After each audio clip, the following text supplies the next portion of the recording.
Hey guys, this is a book review for a Danish book called We the Drowned by uh, Karsten Jensen. And look at this book. It's so pretty. Look, I love this cover. It's insane. Karsten Jensen definitely created something that you can compare it to something like 100 Years of Solitude by Gabriel Garcia Marquez, not in terms of greatness, but definitely in terms of scale. Anyways, We the Drowned is one of those 100-year spanning novels about a small Danish town called Marstal in one of the many Danish isles. Let me show you. There's a map. There you go. Check it out, if you can see it.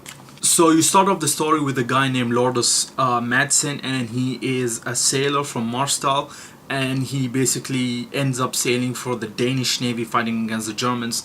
And you basically go through the generations, down through the generation from him. You meet his son, and then eventually other characters get introduced, but they're all interconnected to each other, and most of the main characters are from the same town, from Marstal, from Denmark. This novel is definitely a great undertaking. As you can see, this is not a small book. It's almost 700 pages long, but Cranston here did a great job with this book. This is a novel that ultimately discusses themes such as loss and grief, and how decisions that get made now affect the upcoming generations down the line. It's also about a small boy's yearning to explore the world and conquer it and basically seize the unknown. It's a book about seafaring town and how life at sea affects it and how it molds it and shapes the people that are living on it. The writing style is beautiful, and it comes through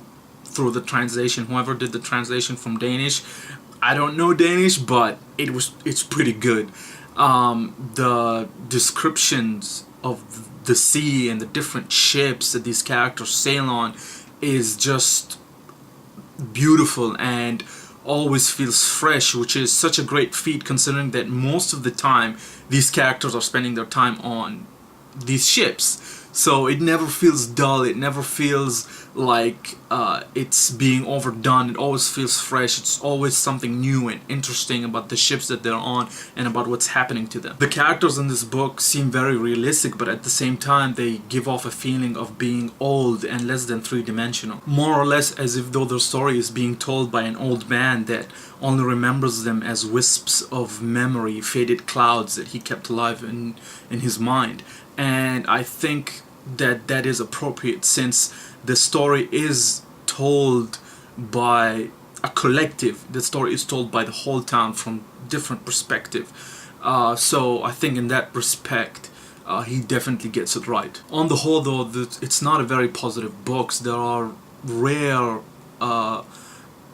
positive conclusions in this great arc. Instead, you find yourself always trying to find the positive between the text. Ultimately though, I give this book 4 out of 5 stars.